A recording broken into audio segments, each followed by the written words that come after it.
जय हिंद आप सभी को। तो चलिए स्टार्ट करते हैं। आज के इस क्लास में करंट अफेयर्स का होमवर्क कंप्लीट करेंगे, जिसमें सर के द्वारा जो होमवर्क दिया गया है पेज नंबर 71 से जो है ना 75 तक दिया गया है। ठीक है, तो आप लोग ध्यानपूर्वक पूरी क्लास को देखिएगा। आपका सारा करंट अफेयर्स जो है ना आपका होमवर्क अच्छे तरीके से कंप्लीट हो जाएगा। तो आप टेस्ट जब दीजिएगा ना आपको लगेगा कि हाँ अच्छे तरीके से जो है हम करंट अफेयर्स पढ़ें और समझे हैं। ठीक है, तो आप लोग ध्यानपूर्वक पूरी क्लास को देखिए और क्लास अच्छा लगे तो लाइक शेयर सब्सक्राइब जरूर कीजिए। ठीक है, तो चलिए देखिए पेज नंबर 70 में जो है ना कुछ पॉइंट छूटा हुआ था, मतलब छूटा हुआ नहीं, मतलब ये जो पॉइंट है ना भारत में बहुसदस्यीय निर्वाचन, ये पेज नंबर जो है 70 से ही है। ये करवा चुके हैं लेकिन फिर से जो है ना एक बार रिकॉल कर लेते हैं, क्योंकि इसी का पॉइंट जो है ना पेज नंबर 71 में है। ठीक है, तो छोड़ना क्यों है, ये जो पॉइंट है ना बहुत इंपॉर्टेंट है। थोड़ा सा 2 मिनट लगेगा, इसको अच्छे से कर लेते हैं। ठीक है, तो देखिए कह रहा है ना कि भारत में बहुसदस्यीय निर्वाचन, ये हम कल के क्लास में हम करवा चुके हैं लेकिन फिर से रिकॉल कर देते हैं क्योंकि आगे का टॉपिक इसी का दिया हुआ है। ठीक है, तो ध्यानपूर्वक देखिए और जो है ना ध्यानपूर्वक अच्छे से पूरा क्लास को देखिएगा। आपका सारा जो है ना करंट अफेयर्स अच्छे तरीके से कंप्लीट हो जाएगा। देखिए कह रहा है कि भारत में एकदम कह रहा है ना कि पहला पॉइंट बहुत इंपॉर्टेंट है। कह रहा है भारत में बहुसदस्यीय निर्वाचन क्षेत्र प्रणाली 1957 के चुनाव के बाद क्या हो गई, तो समाप्त हो गई थी। ठीक है, तो वही कह रहा है कि भारत में बहुसदस्यीय निर्वाचन क्षेत्र का जो प्रणाली है 1957 के चुनावों के बाद क्या हो गई, तो समाप्त हो गई। आगे देखिए इसका मुख्य बिंदु कह रहा है कि यह एक ही निर्वाचन क्षेत्र के कई प्रतिनिधियों के चुनाव की जो है अनुमति देता है। और आगे कह रहा है स्वतंत्रता के बाद संसद में अनुसूचित जातियों मतलब एससी और अनुसूचित जनजातियों मतलब एसटी का प्रतिनिधित्व बढ़ाने के लिए बहुसदस्यीय निर्वाचन क्षेत्रों की जो है ना शुरुआत की गई थी। ठीक है, आगे कह रहा है इन निर्वाचन क्षेत्रों में कुछ क्षेत्रों में जनसांख्यिकी के आधार पर जो है ना एससी और एसटी के लिए सीटें निर्धारित की गई थी। आरक्षित जो है ना और समान दोनों श्रेणियों के उम्मीदवार इन सीटों पर जो है ना चुनाव लड़ सकते हैं। ठीक है, आगे देखिए आगे कह रहा है कि मतदाताओं को एक निर्वाचन क्षेत्र में उपलब्ध सीटों की संख्या के अनुरूप जो है ना कई वोट क्या है आवंटित किए गए हैं। जैसे 2 सदस्यीय निर्वाचन क्षेत्र में जहां अनुसूचित जाति की आबादी काफ़ी जो है ना क्या है तो अधिक है। और आगे कह रहा है मतदाता को 2 वोट डाल सकते हैं। मतदाता जो होते हैं ना 2 वोट डाल सकते हैं और प्रत्येक पार्टी एक समान और जो है ना एक अनुसूचित जाति के उम्मीदवार को नामांकित कर सकती है। और चुनाव में पहले स्थान पर आने वाले उम्मीदवार के सिद्धांत का पालन जो है ना किया जाता है। जहां 2 सबसे अधिक वोट पाने वाले उम्मीदवार लोकसभा में जो है ना सीट क्या करते हैं तो जीतते हैं। ठीक है, चलिए अब आगे आइए पेज नंबर 71 पे। देखिए पेज नंबर 71 में जो है इसी का पॉइंट दिया हुआ है। तो इस प्रकार जो है ना हम पहले ही उस जो पॉइंट था ना पेज नंबर 70 में उसको कंप्लीट करवा दिए, तब आपको जो है ना समझ में आएगा। ऐसे पढ़ते तो आपको पता नहीं चलता है कि हाँ किसका पॉइंट किसके बारे में कह रहा है। ठीक है, तो देखिए कह रहा है कि इस प्रणाली को पहली बार जो है ना 1951 से 52 के आम चुनाव में जो है ना लागू किया गया था। ठीक है, तो कह रहा है ना कि इस प्रणाली को पहली बार जो है ना 1951 से 52 के आम चुनाव में लागू किया गया था। और आगे कह रहा है 489 लोकसभा सीटों में 72 सीटें अनुसूचित जातियों के लिए आरक्षित थी, जिसमें 71 दो सदस्यीय जिसमें जो है ना जिनमें 71 2 सदस्यीय निर्वाचन क्षेत्र थे।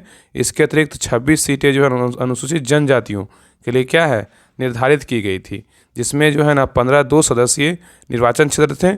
उत्तर बंगाल में एक सामान्य और एक अनुसूचित जाति और एक अनुसूचित जनजाति उम्मीदवार के लिए जो है ना एक अद्वितीय 3 सदस्यीय निर्वाचन क्षेत्र था। ठीक है, याद रखिएगा। आगे कह रहा है चुनौतियों और बंद करने के कारण। ठीक है, चुनौतियां और क्या है बंद करने का जो कारण है ना उसके बारे में बता रहा है। कह रहा है कि पहला जो पॉइंट है ना क्या है अप्रत्याशित परिणाम। ठीक है, अप्रत्याशित परिणाम के बारे में बोल रहा है। 1957 के चुनाव में अनुसूचित जाति और अनुसूचित जनजाति के उम्मीदवारों ने उन निर्वाचन क्षेत्रों में जो है ना जीत हासिल की है जहां पहले समान श्रेणी के उम्मीदवारों का दबदबा था, जिससे उन लोगों में असंतोष पैदा हुआ जो खुद को जो है ना वंचित महसूस कर रहे थे। ठीक है, आगे कह रहा है नेक्स्ट पॉइंट क्या है विशिष्ट समुदायों का प्रभुत्व। विशिष्ट समुदायों का प्रभुत्व क्या है, तो कह रहा है आंध्र प्रदेश के पार्वतीपुरम जैसे कुछ निर्वाचन क्षेत्रों में दोनों सीटें अनुसूचित जाति के उम्मीदवारों ने जीती, जिससे समान श्रेणी के उम्मीदवारों में जो है ना कथित असुविधा के बारे में क्या है तो चिंता पैदा हो गई। ठीक है, आगे कह रहा है कानूनी चुनौतियां के बारे में बोल रहा है कि कांग्रेस के बीबी गिरी जैसे उम्मीदवारों ने बहुसदस्यीय निर्वाचन क्षेत्रों में अपनी हार का विरोध करते हुए दावा किया कि आरक्षित श्रेणी के उम्मीदवारों को अनुसूचित लाभ जो है ना मिला। ठीक है।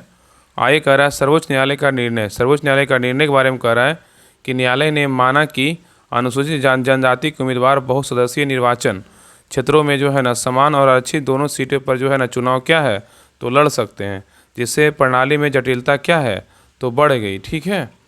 आगे देखिए कह रहा है कि बहुसदस्यीय प्रणाली का उन्मूलन। बहुसदस्यीय प्रणाली का जो उन्मूलन है उसके बारे में जानते हैं।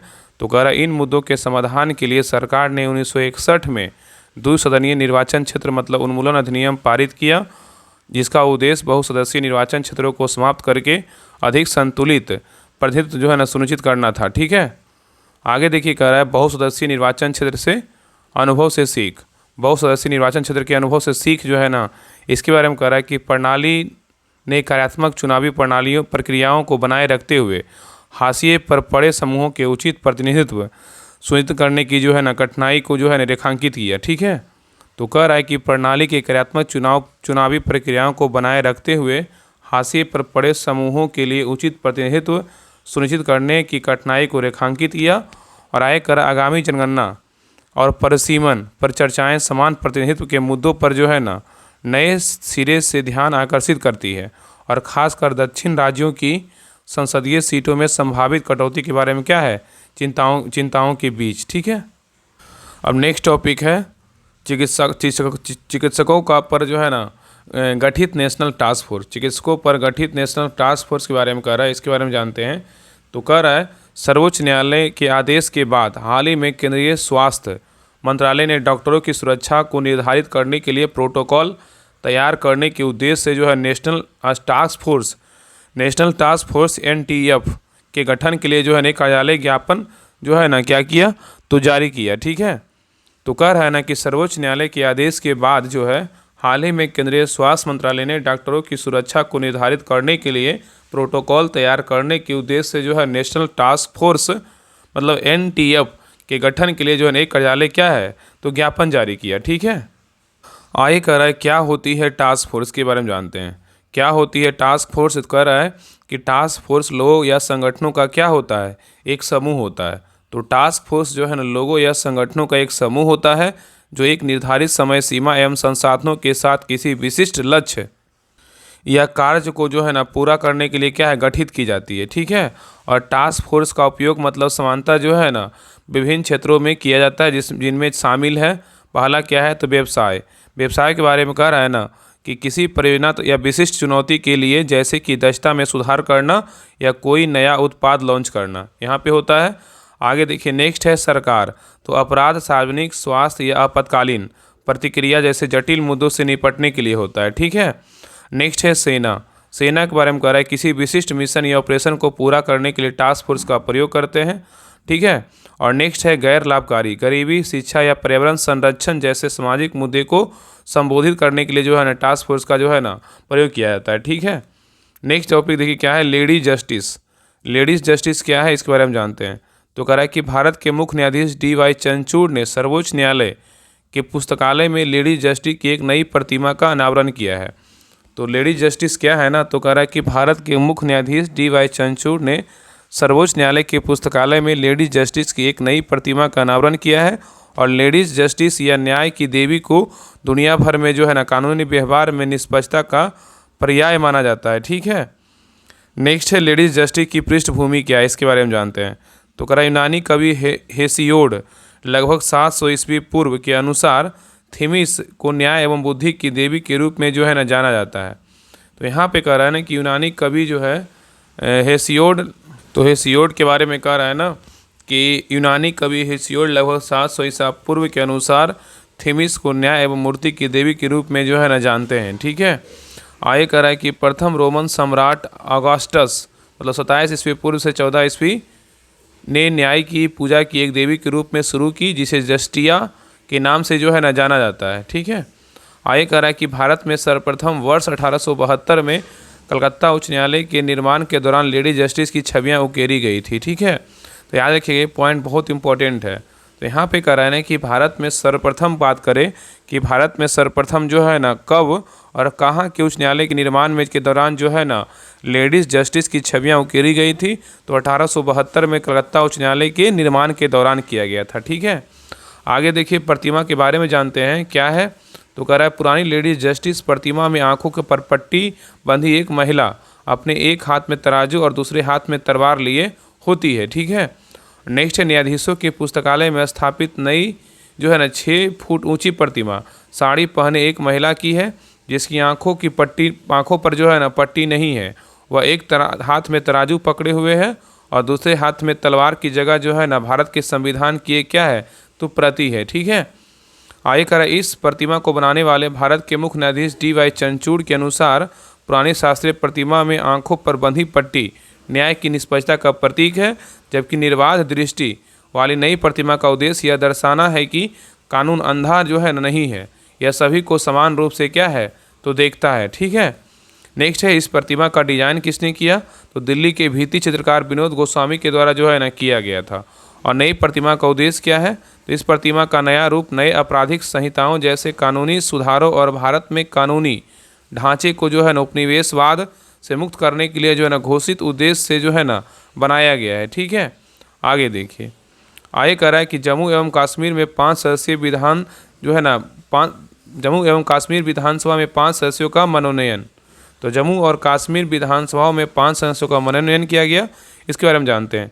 तो कह रहा है अक्टूबर 2024 में जम्मू एवं कश्मीर में विधानसभा चुनाव परिणाम से पूर्व और सरकार गठन की प्रक्रिया से पहले उपराज्यपाल मनोज सिन्हा ने जम्मू एवं कश्मीर विधानसभा में 5 सदस्यों को जो है नामित मनोनीत किया है। ठीक है, आगे कह रहा है कि जम्मू एवं कश्मीर विधानसभा में सदस्यों के मनोनयन की प्रक्रिया क्या होती है, तो इसके बारे में जानते हैं। तो कह रहा है कि जम्मू और एवं कश्मीर पुनर्गठित अधिनियम 2019 में निर्दिष्ट किया गया है कि यदि उपराज्यपाल की राय में विधानसभा में महिलाओं का पर्याप्त प्रतिनिधित्व नहीं है, तो उपराज्यपाल द्वारा महिलाओं के प्रतिनिधित्व के लिए विधानसभा में 2 सदस्यों को नामित किया जा सकता है। ठीक है, आगे कह रहा है जबकि मई 2022 में परिसीमन की प्रक्रिया के बाद परिसीमन पैनल ने जम्मू एवं कश्मीर विधानसभा में 5 सदस्यों को नामित करने की सिफारिश की थी, और इस सिफारिश में महिलाओं के लिए 2 सीटें, कश्मीरी पंडितों के लिए 2 और पाकिस्तान अधिकृत जम्मू कश्मीर के लिए जो है शरणार्थियों के लिए 1 क्या है तो सीट शामिल है। ठीक है, आगे कह रहा है इसके बाद उक्त सिफारिशों के अनुरूप जुलाई 2023 में जम्मू एवं कश्मीर पुनर्गठन अधिनियम 2019 में संशोधन करके विधानसभा में 3 अन्य सदस्यों को नामित करने की जो है ना अनुमति दी गई थी। ठीक है, तो यहाँ पे कह रहा है इसके बाद जो है ना उक्त सिफारिशों के अनुरूप जुलाई 2023 में जम्मू एवं कश्मीर पुनर्गठन अधिनियम 2019 में संशोधन करके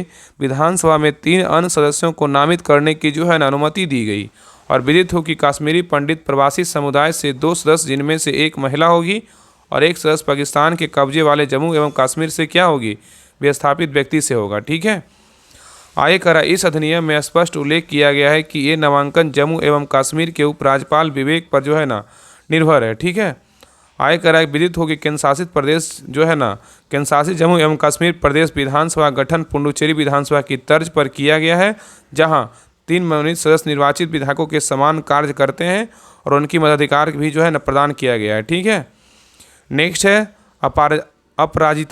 अपराजिता महिला एवं बाल विधेयक 2024। अपराजिता महिला एवं बाल विधेयक 2024 के बारे में जानते हैं। कह रहा है कोलकाता के आरजी कर मेडिकल कॉलेज में महिला डॉक्टरों के साथ बलात्कार एवं हत्या के बाद पश्चिम बंगाल विधानसभा ने बलात्कार के मामले में अनिवार्य मृत्युदंड का प्रावधान करने वाला अपराजिता विधेयक जो है ना पारित किया है। कौन सा राज्य, तो पश्चिम बंगाल। ठीक है, आगे करा इससे पहले आंध्र प्रदेश एवं महाराष्ट्र विधानसभा ने भी आपराधिक कानूनों को संशोधन करके बलात्कार के लिए जो है ना मृत्युदंड का कानून पारित किया। इसके पहले जो कौन कौन राज्य किया, एक महाराष्ट्र किया, एक आंध्र प्रदेश किया, फिर तीसरा में कौन है तो पश्चिम बंगाल। हालांकि इनमें से किसी भी विधेयक को अभी तक जो है ना राष्ट्रपति की स्वीकृति नहीं प्राप्त हुई है। ठीक है, आगे करा कि प्रस्तावित विधेयक बलात्कार के सभी मामलों में अधिकतम सजा के रूप में मृत्युदंड का प्रावधान करता है तथा बलात्कार के मामलों की जांच एवं सुनवाई के तरीके में क्या है बदलाव करता है। नेक्स्ट है इन परिवर्तनों को प्रभावी करने के लिए यह विधेयक जो है ना भारतीय न्याय संहिता BNS, भारतीय न्याय सुरक्षा संहिता BNSS, ठीक है BNSS और राज्य में बाल यौन अपराध संरक्षण अधिनियम पोस्को के प्रावधानों में क्या करता है संशोधन करता है। ठीक है, आगे नेक्स्ट देखिए विधेयक के प्रमुख प्रावधान BNS की विभिन्न धाराओं में परिवर्तन के बारे में कह रहा है। मतलब विधेयक के प्रमुख प्रावधान और बीएनएस की विभिन्न धाराओं में परिवर्तन। तो कह रहा है धारा 64 के बारे में कह रहा है, यह धारा बलात्कार के लिए न्यूनतम सजा एवं ऐसे गंभीर मामलों में सजा का प्रावधान करती है जिसमें लोक सेवक, सशस्त्र बलों के सदस्य द्वारा सांप्रदायिक हिंसा के दौरान बलात्कार की घटनाएं आदि शामिल है। और इन दोनों ही स्थितियों में यह धारा अधिकतम सजा के रूप में जो है आजीवन कारावास का प्रावधान करती है। ठीक है। नेक्स्ट है परिवर्तन। परिवर्तन के बारे में कह रहा है कि प्रस्तावित अपराजिता विधेयक में मृत्युदंड को भी जो है जोड़ दिया गया है। ठीक है। नेक्स्ट है धारा 66। तो कह रहा है यह धारा बलात्कार से पीड़ित की मृत्यु या उसे लगातार क्षीण अवस्था में पहुंचाने के लिए जो है न्यूनतम 20 वर्ष के कारावास के साथ आजीवन कारावास या मृत्युदंड का जो है प्रावधान करती है। ठीक है। आगे कह रहा है परिवर्तन के बारे में दिया। परिवर्तन क्या है तो देखिए, इसी बारे में परिवर्तन जो हुआ है इसके बारे में कह रहा है अपराजिता विधेयक में मृत्युदंड को छोड़कर सभी दंडों का उल्लेख हटा दिया गया है, जिसमें ऐसे मामलों में मृत्युदंड अनिवार्य हो गया है। ठीक है। आगे कह रहा है धारा 70। धारा 70 में क्या कह रहा है, यह धारा सामूहिक बलात्कार के ऐसे मामलों में मृत्युदंड का प्रावधान करती है जहां पीड़िता जो है 18 वर्ष से कम आयु की है, किंतु इससे अधिक आयु की महिलाओं के मामले में अधिकतम सजा का क्या आजीवन कारावास है। ठीक है। और नेक्स्ट है परिवर्तन के बारे में कह रहा है, इसी में धारा 70 के परिवर्तन के बारे में कह रहा है अपराजिता विधेयक इसमें संशोधन करके 18 वर्ष से अधिक आयु की महिला के साथ सामूहिक बलात्कार के लिए भी जो है मृत्युदंड का क्या है प्रावधान करता है। नेक्स्ट है धारा 71। धारा 71 में क्या कह रहा है कि यह धारा जो है बार बार अपराध करने वालों के लिए जो है दंड का प्रावधान करती है, और ऐसा कोई व्यक्ति जिसे पहले से ही धारा 64, धारा 65, धारा 66, धारा 70 में किसी भी धारा के तहत दोषी पाया गया है और बाद में उक्त धाराओं में से किसी के तहत दोबारा दोषी पाया जाता है, तो उसके लिए जो है आजीवन कारावास का क्या है तो प्रावधान है। ठीक है। और धारा 71 में परिवर्तन के बारे में क्या हुआ है, परिवर्तन क्या क्या किया गया है तो कह रहा अपराजिता विधेयक धारा 70 के अंतर्गत साधारण आजीवन कारावास की सजा को जो है आजीवन कठोर कारावास को जो है से क्या किया गया है प्रतिस्थापित करता है। ठीक है। नेक्स्ट है धारा 72 व 73। तो कह रहा अपराजिता विधेयक धारा 72 के तहत बलात्कार पीड़िता की पहचान उजागर करने एवं धारा 73 के तहत बलात्कार के मामलों में न्यायिक कार्यवाही से संबंधित जानकारी प्रकाशित करने के लिए जेल की अवधि में वृद्धि करता है। ठीक है। और अन्य देखिए परिवर्तन व प्रावधान क्या है।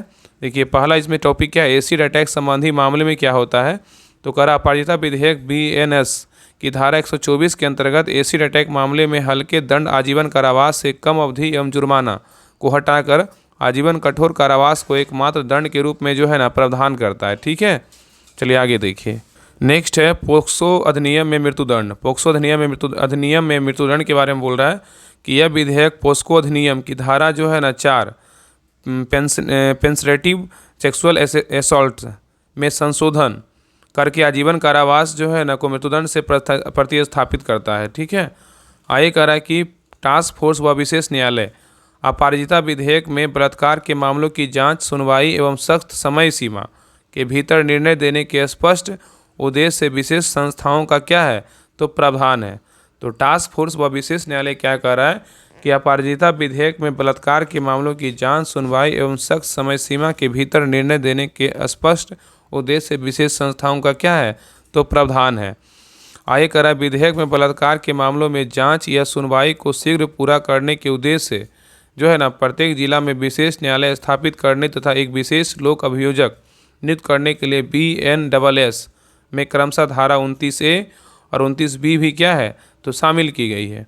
आगे कह रहा है कि प्रस्तावित विधेयक के तहत राज्य सरकार द्वारा बलात्कार के मामलों की जांच के लिए प्रत्येक जिले में एक विशेष अपराजिता टास्क फोर्स जो है गठित की जाएगी। ठीक है। और इस विधेयक में प्रासंगिक BNS और पोक्सो अपराधों की जांच पूरी करने के लिए BNSS की धारा 193 के तहत दिए गए समय को 2 महीने से घटाकर 21 दिन कर दिया गया है, जिसे 15 दिनों तक जो है और 15 दिनों तक और बढ़ाया जा सकता है। ठीक है। आगे कह रहा है विधेयक BNSS की धारा 346 में भी संशोधन करके आरोप पर दाखिल होने के बाद सुनवाई पूरे करने के लिए दिए जाने वाले समय को 2 महीने से घटाकर 30 दिन जो है कर दिया गया है। ठीक है। आगे देखिए नेक्स्ट टॉपिक है वक्फ संशोधन विधेयक क्या है 2024। तो कह रहा है कि 8 अगस्त 2024 को केंद्र सरकार ने जो है वक्फ अधिनियम 1995 में संशोधन के लिए लोकसभा में एक विधेयक प्रस्तुत किया। इसे संसद की संयुक्त संसदीय समिति JPC को जो है प्रेषित कर दिया। ठीक है। आगे कह रहा है कि वक्फ के बारे में कह रहा है कि वक्फ अरबी भाषा के वकूफ़ा शब्द से बना है जिसका अर्थ बांधना, रोकना या समर्पण करना होता है। ठीक है, वक्फ का अर्थ है।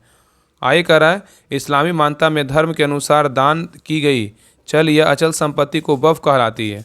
दान देने वाले व्यक्ति को वाफिका, वाकीफा और वकीफ कहा जाता है।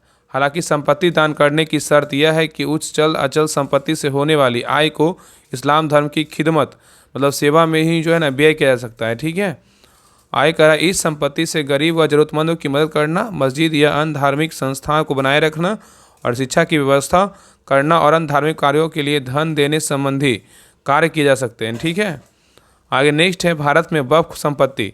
कुल संपत्ति के बारे में करा स्वतंत्रता के पश्चात वक्फ के पूरे देश में लगभग 52,000 जो है ना संपत्तियां थी, जो वर्ष 2009 में बढ़कर जो है ना 3 लाख मतलब 4 लाख एकड़ क्षेत्रफल तक जो है ना हो गई। आगे करा संपत्ति में वृद्धि के बारे में बोल रहा है कि वर्तमान में वक्फ की 8 लाख एकड़ भूमि में फैली जो है ना 8,72,292 से ज़्यादा पंजीकृत अचल संपत्तियां हैं, जबकि कुल चल संपत्तियों की संख्या बोलेगा 16,713 है और अचल संपत्तियों के क्षेत्रफल में पिछले जो है ना 13 वर्षों में क्या है 2 गुनी वृद्धि हुई है। ठीक है, आगे देखिए नेक्स्ट है WAMSI पोर्टल। तो इन संपत्तियों का विवरण Waqf assets management system of India WAMSI ठीक है पोर्टल पर जो है ना दर्ज किया गया। ठीक है, तो WAMSI पोर्टल क्या है, तो इन संपत्तियों का विवरण Waqf assets management system of India portal पर जो है ना दर्ज किया गया है। नेक्स्ट है तीसरा सबसे बड़ा भू स्वामित्व। तीसरा सबसे बड़ा भू स्वामित्व के बारे में बोल रहा है सशस्त्र बलों मतलब सेना और भारतीय रेलवे के बाद देश में तीसरा सबसे बड़ा भू स्वामित्व वक्फ बोर्ड के पास है, अर्थात सर्वाधिक भूमि के मामले में वक्फ बोर्ड देश में तीसरे स्थान पर है। ठीक है, इसकी कीमत क्या है, तो कह रहा है वक्फ बोर्ड की संपत्तियों की कुल अनुमानित कीमत जो है ना 1.2 लाख करोड़ रुपये है। नेक्स्ट है वक्फ संपत्ति का प्रबंधन क्या है, तो वक्फ संपत्ति का प्रबंधन मुतवल्ली देखभाल करता है जो पर्यवेक्षक के रूप में जो है ना कार्य करता है। नेक्स्ट है वक्फ संशोधन विधेयक 2024 के बारे में कह रहा है कि पृष्ठभूमि क्या है, तो वक्फ अधिनियम 1995 में कैबिनेट द्वारा 40 संशोधनों की स्वीकृति के पश्चात केंद्र सरकार ने 8 अगस्त 2024 को वक्फ संशोधन विधेयक 2024 लोकसभा में क्या किया, प्रस्तुत किया। इसका उद्देश्य क्या है, उद्देश्य के बारे में जानते हैं। कह रहा है वक्फ संपत्तियों के प्रशासन एवं प्रबंधन की दक्षता बढ़ाना। और नेक्स्ट इसका प्रमुख लक्ष्य क्या है, तो वक्फ संपत्तियों के प्रबंधन को आधुनिकीकरण करना। और दूसरा क्या है, महिलाओं के अधिकारों की रक्षा करना। और नेक्स्ट है केंद्रीय वक्फ परिषद और टास्क फोर्स में सभी समुदायों को उचित प्रतिनिधित्व सुनिश्चित करना। और नेक्स्ट है मुकदमेबाजी को जो है ना क्या करना, तो कम करना। तीसरा क्या है, तो मुकदमेबाजी को जो है ना कम करना। और नेक्स्ट है राजस्व विभाग के साथ प्रभावी समन्वय स्थापित करना।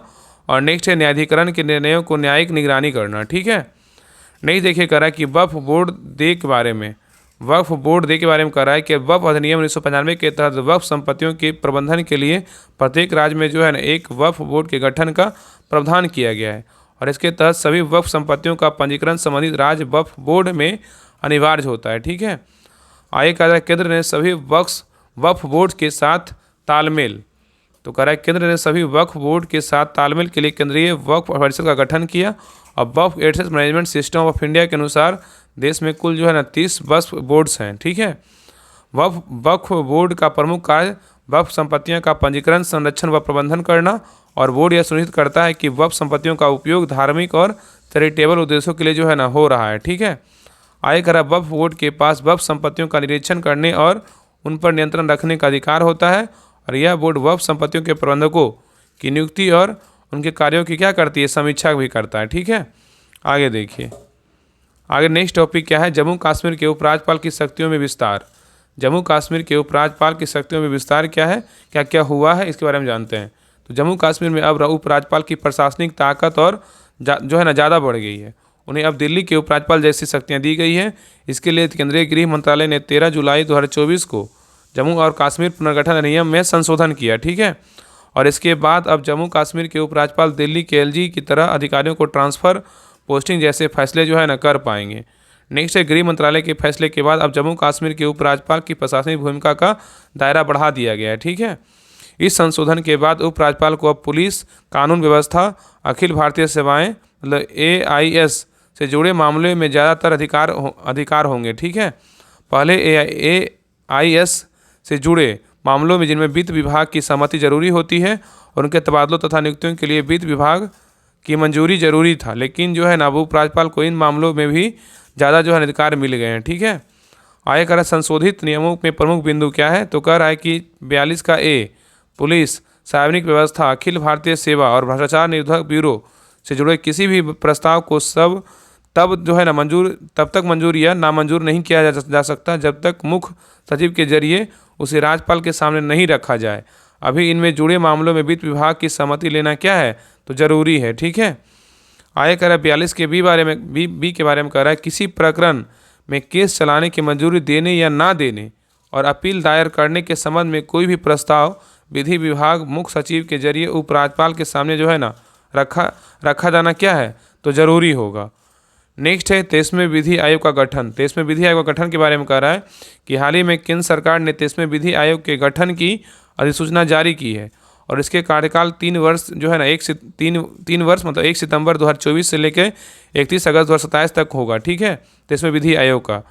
और आय करा इसमें 1 पूर्णकालिक अध्यक्ष और 4 पूर्णकालिक सदस्य मतलब सदस्य सचिव सहित पदेन सदस्य के रूप में कानूनी मामलों के विभाग के सचिव मतलब पदेन सदस्य के रूप में विधायी विभाग के सचिव और 5 से अधिक अंशकालिक सदस्य जो है ना नहीं होंगे। ठीक है, और विधि आयोग के जो कार्य होते हैं ना क्या होता है, तो पहला है ऐसे कानून की पहचान करना जिसकी जो है ना जिनकी अब आवश्यकता नहीं है या जो प्रासंगिक नहीं है। ठीक है, दूसरा क्या है कार्य है, तो ऐसे कानून की पहचान करना जिसमें वर्तमान आर्थिक आवश्यकताओं के अनुरूप संशोधित करने की आवश्यकता है।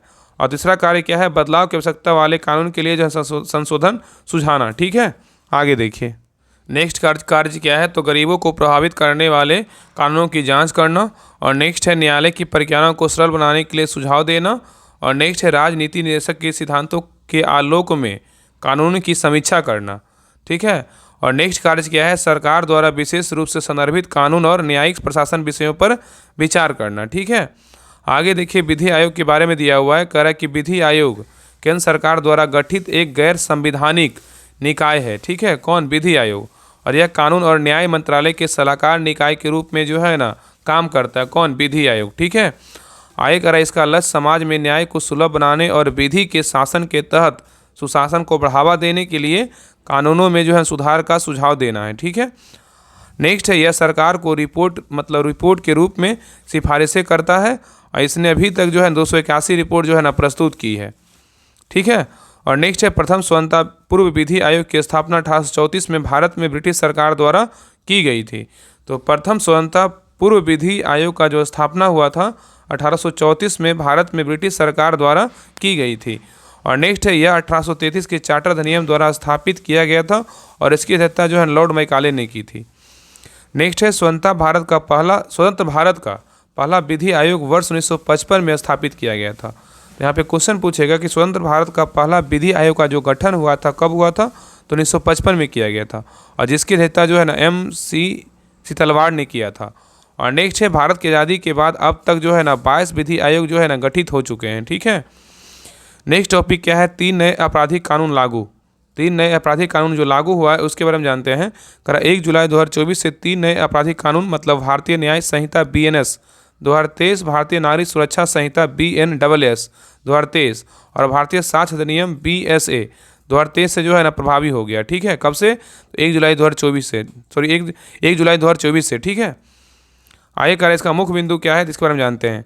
करा इन 3 नए आपराधिक कानून में ब्रिटिश औपनिवेश युग के कानूनों मतलब भारतीय दंड संहिता IPC 1860 और आपराधिक प्रक्रिया संहिता CRPC 1973 और भारतीय साक्ष्य अधिनियम IEA 1872 को निरस्त कर दिया। ठीक है, और विदित हो कि भारत की राष्ट्रपति द्रौपदी मुर्मू ने 25 दिसंबर 2023 को इन 3 नए आपराधिक कानून को मंजूरी प्रदान की है। ठीक है, उल्लेखनीय है कि अगस्त 2023 में मानसून सत्र जो है ना के दौरान केंद्रीय गृह मंत्री ने लोकसभा में 3 विधेयक पेश किए जिनका उद्देश्य ब्रिटिश शासन के दौरान भारत में लागू किए गए भारतीय दंड संहिता IPC, दंड प्रक्रिया संहिता CRPC और भारतीय साक्ष्य अधिनियम को निरस्त करने उनमें बदलाव करना है। और ये प्रस्तावित विधेयक निम्नलिखित हैं। ठीक है, पहला क्या है, तो भारतीय दंड संहिता 1860 के स्थान पर जो है ना भारतीय न्याय संहिता विधेयक 2023 लागू होगा। ठीक है, आगे देखिए। और नेक्स्ट है दंड प्रक्रिया संहिता 1898 के स्थान पर भारतीय नागरिक सुरक्षा संहिता विधेयक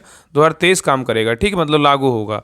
और नेक्स्ट है साक्ष्य अधिनियम 1872 के स्थान पर भारतीय साक्ष्य विधेयक 2023 लागू होगा। ठीक है, नेक्स्ट है भारतीय दंड संहिता, दंड प्रक्रिया संहिता और साक्ष्य अधिनियम के बारे में कह रहा है कि विदित हो कि भारतीय दंड संहिता मतलब आईपीसी भारत की आपराधिक संहिता है, जिसे वर्ष 1833 के चार्टर अधिनियम के अंतर्गत वर्ष 1834 में जो है ना स्थापित पहले कानून आयोग के अनुरूप वर्ष 1860 में जो है ना तैयार किया गया था।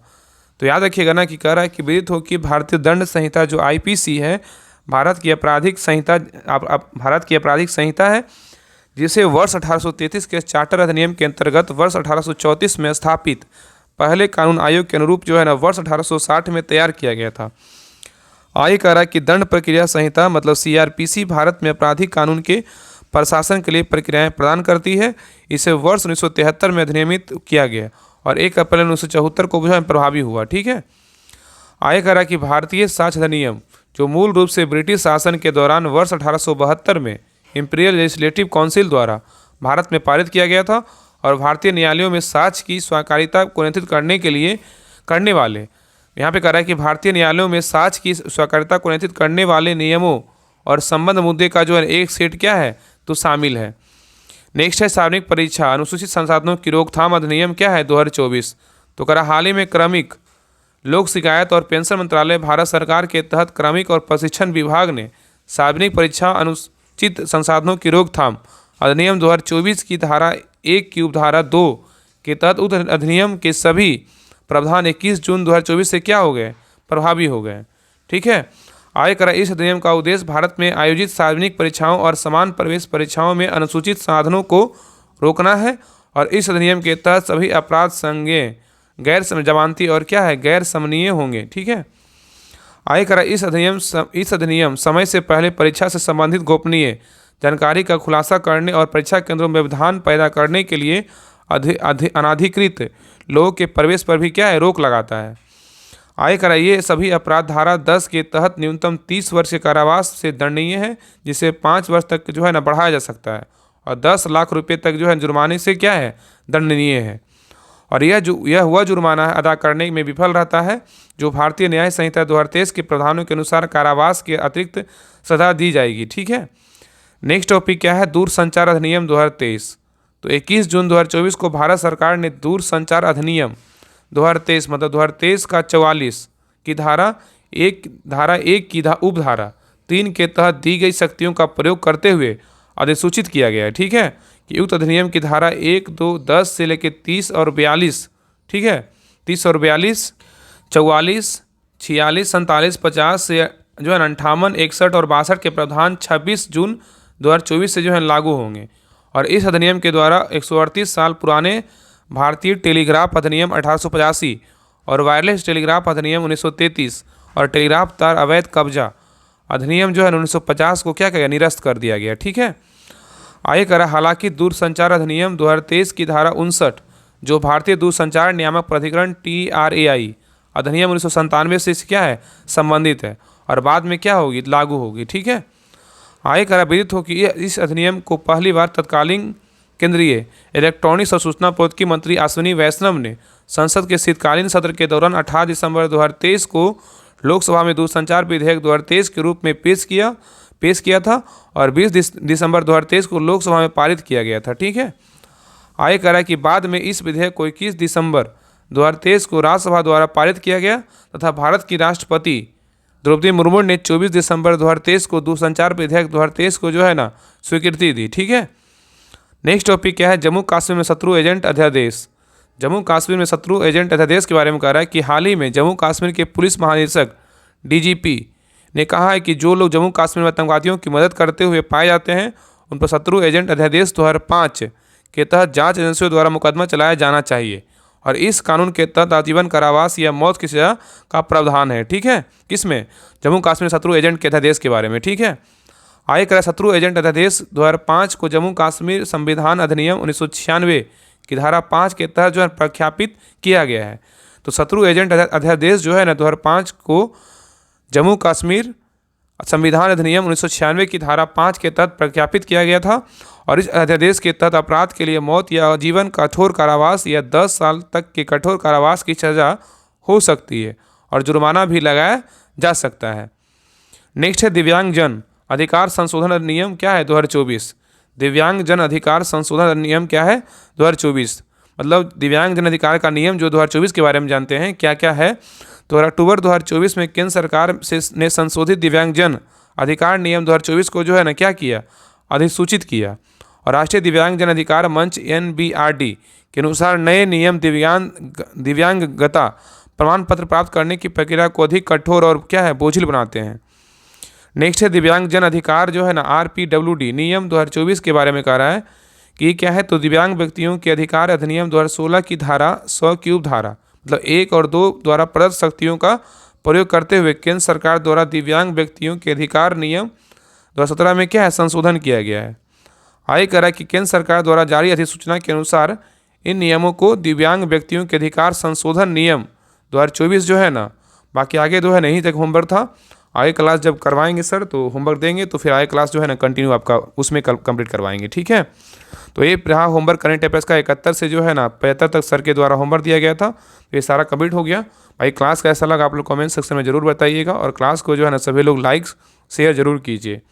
बाकी मिलते हैं फिर नेक्स्ट क्लास में। और बाकी एक और बात, जिनको भी बिहार दरोगा जो होमवर्क से चलाया जा रहा है जिनको ज्वाइन करना है तो आप सभी लोग इस ग्रुप को ज्वाइन कीजिए। इसमें जो है ना प्रॉपरली तरीके से जो सर के द्वारा होमवर्क मिलता है, जैसे क्वेश्चन बैंक में जैसे क्वेश्चन नंबर पेज नंबर होता है कि हाँ ये सेट को पढ़ के आना, फिर इकोनॉमिक्स का मिलता है और करंट अफेयर्स का मिलता है, ये सभी जो है ना PDF प्रॉपरली तरीके से इस ग्रुप में होमवर्क दिया जाता है। तो जिनको ज्वाइन करना है ज्वाइन कीजिए। भाई घटनाचक्र में जो है ना हिस्ट्री, ज्योग्राफी, साइंस और पॉलिटी जो है ना स्टार्ट है, तो आप लोग जो है ना ज्वाइन होकर के इस ग्रुप में जो है ना अपना घटनाचक्र भी कंप्लीट कर सकते हैं। बाकी लूसेंट है और NCERT सार संग्रह और क्वेश्चन बैंक तो चल ही रहा है। बाकी प्रैक्टिस सेट में ड्यूटेरिया का चल रहा है, डेली एक प्रैक्टिस सेट, तो आप इस ग्रुप में जुड़ करके जो है ना अपने तैयारी को और ज़्यादा मजबूत कर सकते हैं। बाकी अगर कोई परेशानी हो तो जो है ना आप इस नंबर पे कॉल कर लीजिएगा 7549392490, ठीक है। इस नंबर पे कॉल करके आप जो है ना सारा जानकारी ले सकते हैं। आप एक बार फिर से नंबर नोट कर लीजिए 7549392490, इस नंबर पे कॉल कर लीजिएगा, सारा जानकारी मिल जाएगा। इसका जो चार्ज है ना 149 रुपये है, एक बार पेड कीजिए, आराम से जो है ना आपका बिहार दरोगा PT एग्जाम तक आपका जो है ना इस ग्रुप में रह करके तैयारी कर सकते हैं। बहुत ही बेस्ट ग्रुप है, बहुत सारे लोग ज्वाइन हैं, आप इस ग्रुप में ज्वाइन करके जो है ना अपना तैयारी को बेस्ट कर सकते हैं। तो मिलते हैं नेक्स्ट क्लास में, तब तक के लिए जय हिंद जय भारत।